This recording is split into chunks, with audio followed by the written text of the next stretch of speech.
नमस्कार। अंतर्राष्ट्रीय खबरों के हमारे इस खास कार्यक्रम में आपका स्वागत है। मैं हूं चंद्रशेखर जोशी। इस कार्यक्रम में हम आपको इस वक्त की सभी बड़ी अंतर्राष्ट्रीय खबरें बताते हैं, साथ ही दो बड़ी खबरों पर अपने विशेषज्ञ मेहमान के साथ चर्चा भी करते हैं। आज हम लेबनान में जर्जर युद्ध विराम और सीरिया में मचे कोहराम पर चर्चा करेंगे। साथ ही दक्षिण कोरिया में मार्शल लॉ के बाद खतरे में आई राष्ट्रपति की कुर्सी पर भी चर्चा करेंगे। लेकिन आइए सबसे पहले आपको दिखाते हैं इस वक्त की अंतर्राष्ट्रीय हेडलाइंस। कुवैत के विदेश मंत्री अब्दुल्ला अली अल याह्या ने प्रधानमंत्री नरेंद्र मोदी से की मुलाकात। पीएम मोदी ने कहा, भारत ऐतिहासिक संबंधों को आगे बढ़ाने के लिए प्रतिबद्ध।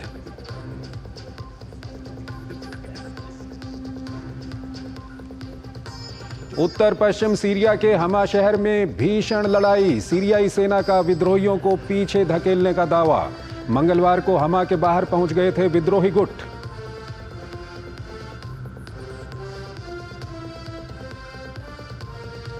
दक्षिण कोरिया के राष्ट्रपति का दांव पड़ा उल्टा। मार्शल लॉ के फैसले से यू टर्न, अब महाभियोग का खतरा। इस्तीफे की मांग को लेकर राष्ट्रपति आवास के बाहर डटे प्रदर्शनकारी। अफ्रीकी देश नामीबिया ने रचा इतिहास। पहली महिला राष्ट्रपति बनी नेटुम्बो नंदी नदेतवाह। आजादी की लड़ाई में अहम भूमिका निभाने वाली नंदी नदेतवाह होंगी 5वीं राष्ट्रपति।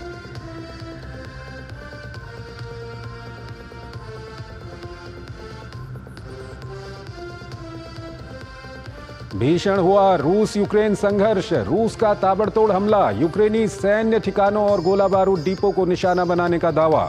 राष्ट्रपति ज़ेलेंस्की की सैनिकों से डट जाने की अपील।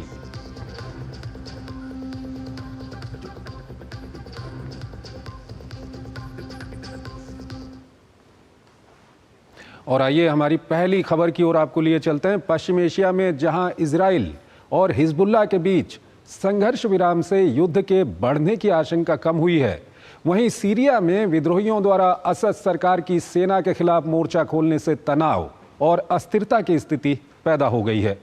विद्रोही समूह HTS एलेप्पो के बाद अब हामा शहर की ओर बढ़ रहा है। हालांकि ईरान और रूस की मदद से बशर अल असद की सेनाएं हवाई हमले की मदद से विद्रोहियों को रोकने में कुछ हद तक सफल हो रही हैं। ये रिपोर्ट देखिए।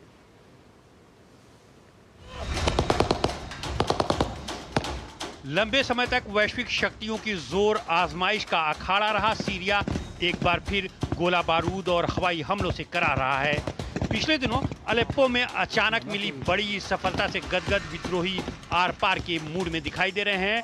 कुछ और शहरों पर आंख गड़ाए विद्रोहियों को रणनीतिक रूप से अहम हमा शहर के बाहर सीरियाई सेना मुंहतोड़ जवाब दे रही है। शहर के बाहर भीषण जंग छिड़ी हुई है। हमा कभी असद के विद्रोहियों का गढ़ हुआ करता था। सेना ने बागियों को 10 किलोमीटर पीछे धकेलने का दावा किया है। सीरिया और उसके समर्थक इन्हें आतंकवादी करार देते हैं। सेना ने कहा है कि आतंकियों के खिलाफ अभियान जारी है। पश्चिमी मीडिया ने मंगलवार को विद्रोहियों के हमा के प्रवेश द्वार तक पहुंच जाने का दावा किया था। पिछले दिनों बागियों ने अलेप्पो के बड़े हिस्से पर कब्जा कर लिया था। इन्हें पीछे धकेलने के लिए रूसी लड़ाकू विमान लगातार बमबारी कर रहे हैं। सीरियाई सेना के खिलाफ हमलों का नेतृत्व HTS यानी हयात तहरीर अल शाम नामक एक इस्लामिक समूह कर रहा है। कभी ये अल नुसरा फ्रंट का हिस्सा हुआ करता था। इनका संबंध अल कायदा से भी था, लेकिन 2016 में इसे भंग करते हुए HTS का गठन किया। असद सरकार को हटाकर इस्लामिक शासन स्थापित करना इसका घोषित लक्ष्य है। दरअसल असद अलावी शिया है और HTS से जुड़े ज्यादातर लोग सुन्नी मुसलमान हैं। 2018 से अमेरिका ने इसे आतंकी संगठन घोषित कर रखा है। तो सवाल उठता है कि इतने दिनों से किसी हद तक शांत पड़ा सीरिया अचानक हिंसा की लपटों में फिर क्यों जलने लगा। इससे पहले गिरे युद्ध में असद को बचाने में रूस बड़ा मददगार साबित हुआ था। ईरान असद का स्थानीय सहयोगी रहा, लिहाजा हिजबुल्लाह ने भी बागियों को कुचलने में बड़ी भूमिका निभाई। लेकिन हाल के दिनों में इजराइल ने हिजबुल्लाह के साथ साथ सीरिया में ईरानी सैन्य शक्ति को बड़ा नुकसान पहुंचाया है। उधर रूस यूक्रेन में उलझा हुआ है, तो मैदान खाली देख विद्रोही अपने घर से बाहर निकल आए और फिर बड़ा हमला बोल दिया। मामले के हल के लिए ईरान, तुर्की और रूस के विदेश मंत्री संपर्क में हैं। इससे पहले 2020 में तुर्की की मध्यस्थता से असद और विद्रोहियों के बीच संघर्ष विराम संभव हो पाया था। ईरान, रूस, अमेरिका, इजराइल, सऊदी अरब के साथ साथ तुर्की भी सीरिया के पावर गेम का हिस्सा है।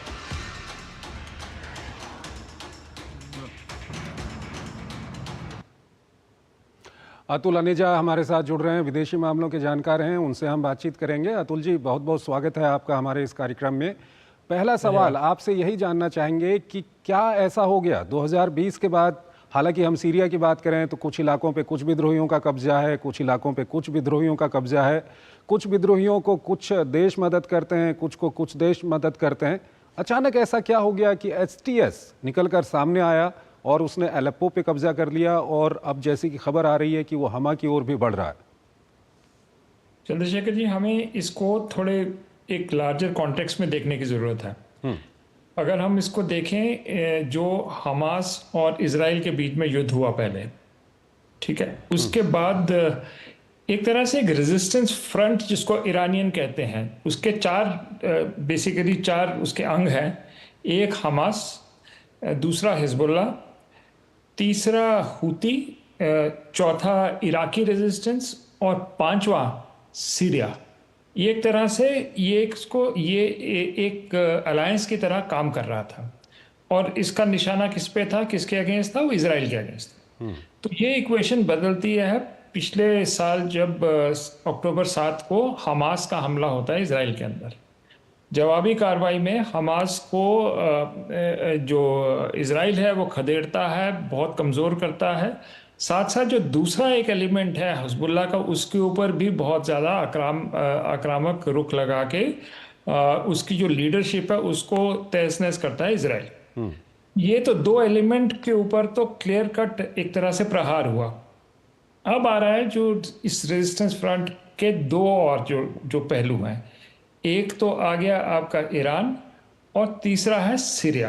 अब वो जो थर्ड एलिमेंट है ना, उसके ऊपर अब अटैक चल रहा है। तो हमें उसको हमास, हिजबुल्ला और सीरिया, ये सबको एक कड़ी एक तरह से बन रही है। और अगर सीरिया कमज़ोर पड़ता है या यहाँ पर तख्ता पलटता है तो इजराइल और इजराइल के जो अलाइज हैं उसके लिए बहुत बड़ी कामयाबी होगी, क्योंकि 2011 से कोशिश हो रही थी कि बशर अल असद की जो सरकार है उसको रेजीम चेंज हो वहाँ पर सीरिया में। लेकिन जैसे आपकी रिपोर्ट ने बताया कि उसको रोका गया था। किसने रोका था? रूस ने और ईरान ने खासकर। और वही चीज़ हम देख रहे हैं कि ये जो अल नुसरा फ्रंट पहले होता था, जबात उल नुसरा, जिसका नाम अब पड़ा है हयात तहरीर अल शाम, एक्चुअली अलकायदा आउटफिट है ये। तो ऐसे में सवाल ये उठता है अतुल जी कि अगर असद की जो वहाँ पर सत्ता है उसको हटाने में किस हद तक कामयाब हो सकते हैं, क्योंकि रूस और ईरान भी वहाँ पर है, और तुर्की के फैक्टर के बारे में भी हमारे दर्शकों को बताइएगा। देखिए, तुर्की का बहुत बड़ा फैक्टर है। एक समय था जब, और ये 2011 के पहले की बात है, मैं 2008-9 की बात कर रहा हूँ, जब तुर्की और जो सीरिया है ये बड़े अच्छे दोस्त होते थे। एक फॉरेन मिनिस्टर होते थे दावतोग्लू, मुझे याद है क्योंकि मैं वहाँ कवर करता था उसी रीजन को वहाँ पर। और तो तब जीरो प्रॉब्लम्स का एक तरह से फॉर्मुलेशन था तुर्की और सीरिया के बीच में। लेकिन स्थिति बदली, बहुत बुरी तरह से बदली, और तुर्की तब भी जो है रेजिम चेंज, सीरिया में जो एक अलायंस बनी थी तुर्की, सऊदी अरेबिया, यूएस, अमेरिका की तख्ता पलटने के लिए, जब रेजिम चेंज हो रहे थे अरब स्प्रिंग के अंतर्गत, तो तब से तुर्की और सीरिया के बीच में बहुत घमासान युद्ध हुआ है। और एक जगह है देर उल जोर, बहुत करीब है तुर्की के बॉर्डर पे, अभी भी हाल में भी उसके खबरों में सुर्खियों में आ रहा है। यहाँ पर एक तरह से कब्जा किया गया था मिलिटेंट ग्रुप्स जो तुर्की ने बैक किए थे। बल्कि तुर्की का एक सेंटर, एक जगह है अदाना। अदाना एक तरह से कमांड सेंटर बना था जहाँ की बहुत सारी इंटेलिजेंस एजेंसीज वहाँ काम कर रही थी तख्ता पलटने के लिए। लेकिन बीच में रूसी आ गए और ईरान आ गए, और पीछे चीन का भी एक तरह से पैसिव सपोर्ट रहा, डिप्लोमेटिक, और कुछ लोगों का कहना है मटेरियल सपोर्ट भी गई थी। तो एक तरह से ये उसको उस टाइम पे रोका गया। लेकिन तुर्की एक बार फिर से, मुझे लगता है कि ये जो लोग अभी आए हैं इसमें तुर्की का जो है सबसे ज़्यादा मुझे लग रहा है इसमें सपोर्ट है, क्योंकि जो लीड कर रहे हैं इस ग्रुप को तहरीर अल शाम को, वो है एक शख्स है सलीम इद्रिस। ये पहले भी सलीम इद्रिस का नाम आया था जब जो पहला राउंड हुआ था तख्ता पलटने का। अभी भी वही एक्टर्स हैं, वही तुर्की है। तो यहाँ से आपने जो बात कही, तुर्की का बहुत बड़ा एक तरह से उसके अंदर हस्तक्षेप है। ठीक है अतुल जी, अगर जिस इलाके की हम बात कर रहे हैं, अलेप्पो और इदलिब, इसकी बात कर रहे हैं, वहाँ पर तुर्की का जो फैक्टर है वो तो आपने बताया, लेकिन वो इलाका कहीं ना कहीं जो कुर्दिश बलों का या कुर्दिश विद्रोहियों का जो इलाका है जिनको अमेरिका बैक करता है, अभी खबरें ये भी आ रही हैं कि जो सीरिया की सेना है उनको उनसे भी लड़ना पड़ रहा है वहाँ पर। देखिए ये बड़ा इंटरेस्टिंग है, जो कुर्दिश फैक्टर बीच में आ गया है। अब कुर्दिश फैक्टर का है, कुर्दिश की डिमांड है एक इंडिपेंडेंट स्टेट। बहुत फर्स्ट वर्ल्ड वॉर के बाद की बात है कि उनको एक कहा गया था कुर्दिस्तान एक नया देश बनेगा, तो वो तो हुआ नहीं। लेकिन और वो देश 3 देशों के टेरिटरी को लेके, एक थोड़ी सी टेरिटरी ईरान की होती है, कुछ टेरिटरी सीरिया की है और काफी सारी टेरिटरी तुर्की की। तो उनका एक अलग रवैया है। और तुर्की और जो इधर के विद्रोही हैं, इनके बीच में कुर्दिश जो फाइटर्स हैं उनके बीच में बहुत सालों से तनाव है और एक तरह से फाइटिंग भी चली है, इनके बीच में लड़ाई हुई है। तो उसका एक फैक्टर यहाँ पर आ रहा है। अब जब 2011 के बाद जब तख्ता पलटने की कोशिश हुई थी, तो कुर्दिश फैक्टर, हालांकि अमेरिकन ने उसको सपोर्ट किया था, लेकिन टैसिटली बशार की गवर्नमेंट ने भी सपोर्ट किया था, क्योंकि उस वक्त एक कॉमन एनिमी था। ये तुर्की के सपोर्ट किए हुए जो आतंकवादी कहते हैं सीरिया के लोग, तब से ये कुर्दिश फैक्टर जो है ये एक तरह से स्विंग फैक्टर रहा है, जिसमें टैसिट सपोर्ट आई है बशार अल असद की और अमेरिकन की भी आई है।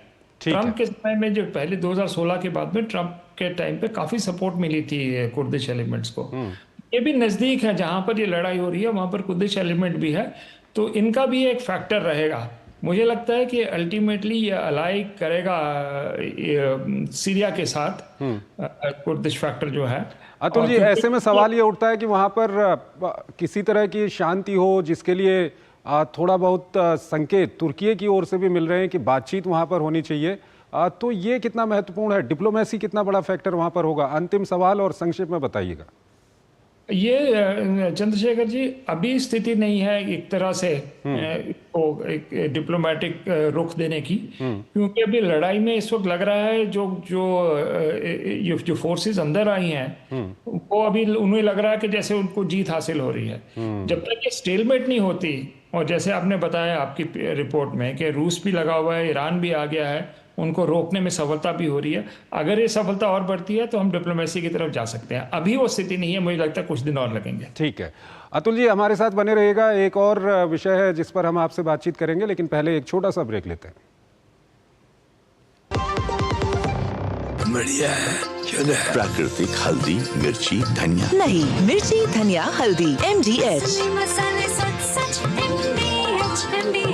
मुथूट फाइनेंस गोल्ड ओवरड्राफ्ट, ब्याज सिर्फ उतने ही दिन का भरिए जितने दिन पैसे इस्तेमाल कीजिए। आज ही कॉल कीजिए 1-800-313-1212। जिंदगी की हर छोटी बड़ी जरूरत के लिए आप जो सपने सजाते हैं, बस उसी उम्मीद को तो हम सहारा लगाते हैं। SIP आपकी सेविंग्स को आपकी खातिर काम पर लगाएगी।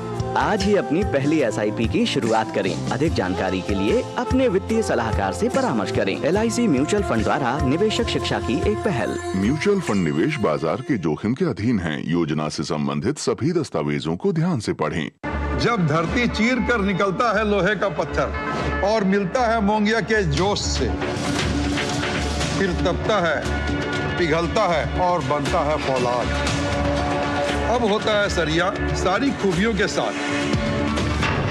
मोंगिया स्टील, मजबूत देश का मजबूत सरिया। गोल्डी मसाले के 100 ग्राम के स्पेशल पैक्स में फ्रेशनेस लॉक है। ऐसे गोल्डी मसाले जहां जाएं रिश्ते बनाएं। स्वागत है आपका। ब्रेक के बाद दक्षिण कोरिया में पिछले 36 घंटे से एक ऐसा राजनीतिक ड्रामा चल रहा है जिस पर पूरी दुनिया की नजर लगी हुई है। इसकी शुरुआत हुई दक्षिण कोरिया के राष्ट्रपति यून सुक योल द्वारा देश में मार्शल लॉ लगाने से। इसके बाद सेना अपने बैरकों से बाहर निकल आई, लेकिन कुछ ही घंटों में ये फैसला वापस लेना पड़ा क्योंकि वहां की संसद और जनता ने इस फैसले का विरोध किया और अब राष्ट्रपति सुक योल को महाभियोग का सामना करना पड़ रहा है। ये रिपोर्ट देखिए।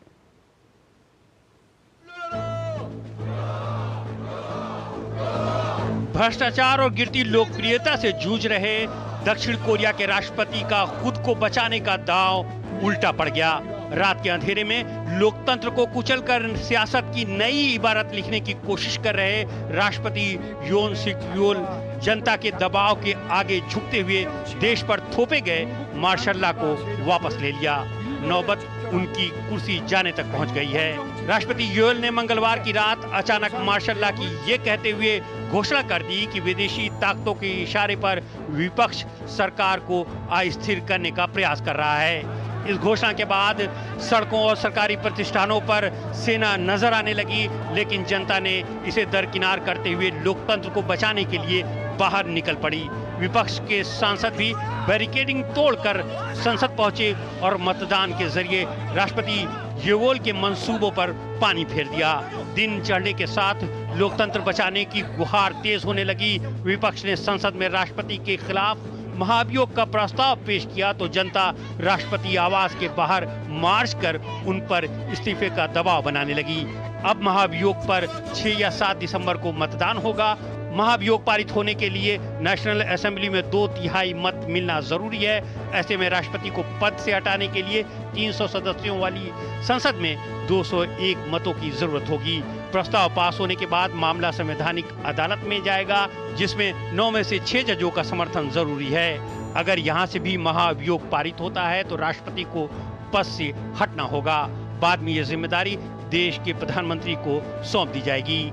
जनता की सजगता के सामने मार्शल लॉ ने कुछ घंटों में ही घुटने टेक दिए। राष्ट्रपति के फैसले के खिलाफ विपक्ष के साथ साथ उनकी पार्टी पीपुल्स पावर पार्टी के कई सांसदों ने विरोध किया। मार्शल लॉ के खिलाफ प्रस्ताव पारित होते ही सेना बैरक में लौट गई। रक्षा मंत्री ने अपनी भूमिका को स्वीकार करते हुए इस्तीफे की पेशकश की है। माना जा रहा है कि मार्शल लॉ को लागू कराने में उनकी बड़ी भूमिका थी। लोगों की भीड़ राष्ट्रपति आवास के बाहर अब भी मौजूद है। अब देखना ये होगा कि वो कुर्सी छोड़ते हैं या फिर संसद से बाहर किए जाते हैं। अतुल अनेजा हमारे साथ जुड़े हुए हैं, विदेशी मामलों के जानकार हैं, उनसे हम बात करेंगे इस खबर पर। अतुल जी, पहला सवाल यही है कि प्रेसिडेंट यून को क्या जरूरत थी इस तरह का कदम उठाने की? चंद्रशेखर जी, मुझे लगता है कि बहुत ही डेस्परेट एक तरह से कदम उठाया गया और ये कह के कि अनगवर्नेबल हो गया है साउथ कोरिया और नॉर्थ कोरिया के खिलाफ भी मजबूती नहीं दिखा रहे और ऑपोजिशन पार्टीज, तो इस तरह के आर्गुमेंट्स दिए गए हैं। उसके पीछे एक और भी जो बात आ रही है कि जो इनकी पत्नी है प्रेसिडेंट यून की, उनको करप्शन के कटघरे में खड़ा किया जा रहा था और इंक्वायरी की बात हो रही थी और वो उसे नाकार रहे थे अभी तक। तो मुझे लगता है कुछ पर्सनल फैक्टर्स हैं, कुछ पॉलिटिकल फैक्टर्स बीच में आ रहे थे और मुझे लगता है कि ज़रूरत से ज़्यादा बड़ा कदम उठाया और जो उल्टा पड़ गया है। अतुल जी, अब जिस तरह की वहाँ पर सिचुएशन है और जो वहाँ का नेशनल असेंबली का जिस तरह का इक्वेशन है, उसमें करीब 8 सदस्यों की ज़रूरत है अपोजिशन को इनको इम्पीच करने के लिए और हो सकता है कि इनकी पार्टी से वो 8 सदस्य उनको मिल भी जाएं। ऐसे में सबसे बड़ा सवाल ये उठता है कि अगर हम दक्षिण कोरिया की बात करें, यूएस का, जापान का, दक्षिण कोरिया का एक अच्छा गठबंधन है वहाँ पर, और जिस तरह से वहाँ पर अपोजिशन की बात कर रहे हैं, आने वाले समय में इस गठबंधन के लिए कितनी मुश्किलात हो सकती हैं? चंद्रशेखर जी, ये एक स्ट्रेटजिक या सामरिक तरीके से हम देखें तो बहुत ही इम्पोर्टेंट देश है। अब यहाँ पर अगर देखें, ये जो एशिया पैसिफिक या इंडो पैसिफिक की हम बात करते हैं, तो जो यूएस अलायंस का जो एशिया वाला विंग है, के 2 बड़े देश हैं जो उसके पार्टिसिपेंट्स हैं। एक जापान है और एक दक्षिण कोरिया है जी। और जब स्थिति यूएस और चाइना के बीच में बिगड़ रही है, और अगर इस बात की आशंका हो कि कभी चाइना से इन्वेजन होगा ताइवान का, तब कोरिया की भूमिका बहुत बढ़ेगी। इसलिए यूएस को बहुत मजबूत अलाई चाहिए साउथ कोरिया में। तो मुझे लगता है कि थोड़ा सा इसमें प्रॉब्लम आएगी, क्योंकि जो ऑपोजिशन के लीडर हैं ली जेमिंग की जो उनके स्टेटमेंट्स आए हैं कुछ जब इनके पार्लियामेंट्री इलेक्शंस वगैरह के दौरान, तो वो एक नरमी की तरफ बात कर रहे थे, एक पीसफुल कोएग्जिस्टेंस चाइना के बारे में बोल रहे थे। और ये भी कहा जा रहा था कि भाई हमें ताइवान से क्या लेना देना, हमें अपना इंटरनल मैटर देखना है कि कोरिया में तरक्की हो। तो इस तरह के बयान आए थे। मुझे लगता है कि इसकी वजह से एक तरह से अमेरिकन प्रेशर या एक्सटर्नल प्रेशर इनके ऊपर काफ़ी आएगा, जो प्रेसिडेंट यून की फेवर में जा रहा है। तो अभी हमको ये देखना है कि इंटरनल सेंटिमेंट तो बहुत साफ है।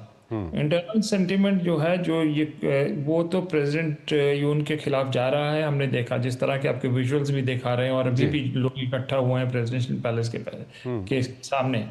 तो इंटरनल इक्वेशंस बड़ी क्लियर हैं, लेकिन अब बात आती है कि एक्सटर्नल प्रेशर की, क्या वो इतना हावी होगा कि बचा सके प्रेसिडेंट यून को।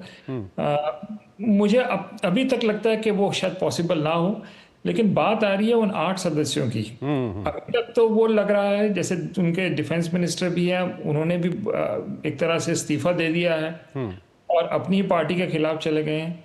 लेकिन पॉलिटिक्स में चंद्रशेखर जी बहुत ठीक है, जो अपनी घटनाएं, जो अपनी बहुत तेजी से बदलाव आते हैं, तो क्या ये 8 लोग मिलेंगे ऑपोजिशन को इम्पीचमेंट करने के लिए? ठीक है, सबसे बड़ा सवाल यही है और यही देखना होगा कि 8 लोग क्या मिलेंगे अपोजिशन को इनको अपने पद से हटाने के लिए। हालांकि इनको पद से हटाने के लिए जो नेशनल असेंबली है वहाँ पर इम्पीचमेंट पास होने के बाद कॉन्स्टिट्यूशनल कोर्ट में भी उसको जाना है। अतुल जी, बहुत बहुत शुक्रिया आपका हमारे इस कार्यक्रम में हमारे साथ जुड़ने के लिए और 2 महत्वपूर्ण विषयों पर हमारे दर्शकों को तमाम जानकारियाँ और अपना विश्लेषण उनके सामने रखने के लिए। और यहाँ पर एक छोटा सा ब्रेक लेते हैं। ब्रेक के उस पार हम आपको आज की कुछ और महत्वपूर्ण अंतर्राष्ट्रीय खबरें बताएंगे। गोल्डी मसाले के 100 ग्राम के स्पेशल पैक्स में फ्रेशनेस, लॉक ऐसे गोल्डी मसाले जहां जाएं रिश्ते बनाएं। जिंदगी की हर छोटी बड़ी जरूरत के लिए आप जो सपने सजाते हैं, बस उसी उम्मीद को तो हम सहारा लगाते हैं। SIP आपकी सेविंग्स को आपकी खातिर काम पर लगाएगी। आज ही अपनी पहली SIP की शुरुआत करें। अधिक जानकारी के लिए अपने वित्तीय सलाहकार से परामर्श करें। LIC म्यूचुअल फंड द्वारा निवेशक शिक्षा की एक पहल। म्यूचुअल फंड निवेश बाजार के जोखिम के अधीन हैं। योजना से संबंधित सभी दस्तावेजों को ध्यान से पढ़ें। स्वागत है आपका ब्रेक के बाद अंतर्राष्ट्रीय खबरों के हमारे इस खास कार्यक्रम में। आज इतना ही, लेकिन जाते जाते हम आपको छोड़ जाते हैं आज की कुछ और महत्वपूर्ण अंतर्राष्ट्रीय खबरों के साथ। नमस्कार। कुवैत के विदेश मंत्री अब्दुल्ला अली अल यहा ने प्रधानमंत्री नरेंद्र मोदी से मुलाकात की। पीएम मोदी ने अब्दुल्ला अली अल यहा का स्वागत किया। पीएम ने सोशल मीडिया प्लेटफॉर्म एक्स पर लिखा कि कुवैत के विदेश मंत्री अब्दुल्ला अली अल यहा का स्वागत करते हुए मुझे खुशी हुई। मैं भारतीय नागरिकों के कल्याण के लिए कुवैती नेतृत्व का धन्यवाद देता हूं। भारत अपने लोगों और क्षेत्र के लाभ के लिए अपने गहरे और ऐतिहासिक संबंधों को आगे बढ़ाने के लिए प्रतिबद्ध है। नई दिल्ली में भारत के विदेश मंत्री एस जयशंकर और कुवैत के विदेश मंत्री अब्दुल्ला अली अल यहा के बीच प्रतिनिधिमंडल स्तर की बातचीत हुई। इस दौरान विदेश मंत्री एस जयशंकर ने कहा कि पश्चिम एशिया की स्थिति काफी चिंताजनक है। ऐसे में काफी महत्वपूर्ण हो जाता है कि भारत और कुवैत एक दूसरे के संपर्क में रहें और मिलकर काम करें। फ्रांस में प्रधानमंत्री मिशेल बार्नियर द्वारा संसदीय मंजूरी के बिना बजट उपायों को आगे बढ़ाने के बाद फ्रांसीसी सरकार को अविश्वास मत का सामना करना पड़ रहा है। इस अविश्वास मत के पारित होने की बहुत ज्यादा संभावना है। ऐसा होने पर 60 से भी अधिक सालों में यह पहली बार होगा जब किसी फ्रांसीसी सरकार को इस तरह से हटाया जाएगा। नेशनल असेंबली में वामपंथी खेमे और दूरदक्षिणपंथी राष्ट्रवादियों द्वारा पेश किए गए 2 प्रस्तावों पर बहस के बाद मतदान होना है। दोनों खेमे में 330 से अधिक सदस्य हैं।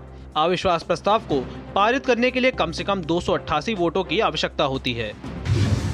अमेरिका ने ईरान पर और प्रतिबंध लगाते हुए 35 संस्थाओं और जहाजों को प्रतिबंधित किया है। इसमें मुख्य रूप से ईरानी पेट्रोलियम के कार्गो को विदेशी बाजारों में ले जाने वाले जहाज शामिल हैं। रूस और यूक्रेन के बीच युद्ध भीषण बना हुआ है।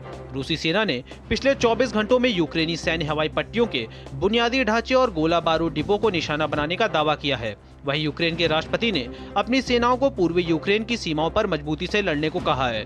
उधर जेलेंस्की के chief of staff Andriy Yermak America में निर्वाचित राष्ट्रपति ट्रंप की टीम से मुलाकात कर अपने पक्ष रखने की कोशिश कर रहे हैं। अमेरिकी राष्ट्रपति जो बाइडेन अफ्रीका की यात्रा के आखिरी दिन बुधवार को अंगोला के बंदरगाह शहर लोबिटो पहुंचे। यहां उन्होंने कांगो से पश्चिम तक महत्वपूर्ण खनिजों को पहुंचाने के लिए एक रेलवे योजना का विस्तार करने की योजना का जायजा लिया। अमेरिका ने इस योजना के लिए $550 मिलियन का ऋण प्रदान किया है, जिसमें अंगोला में मौजूदा रेलवे ढांचे का नवीनीकरण करना और पहले चरण के हिस्से के रूप में इसे कांगो के खनन क्षेत्र तक पहुँचाना शामिल है।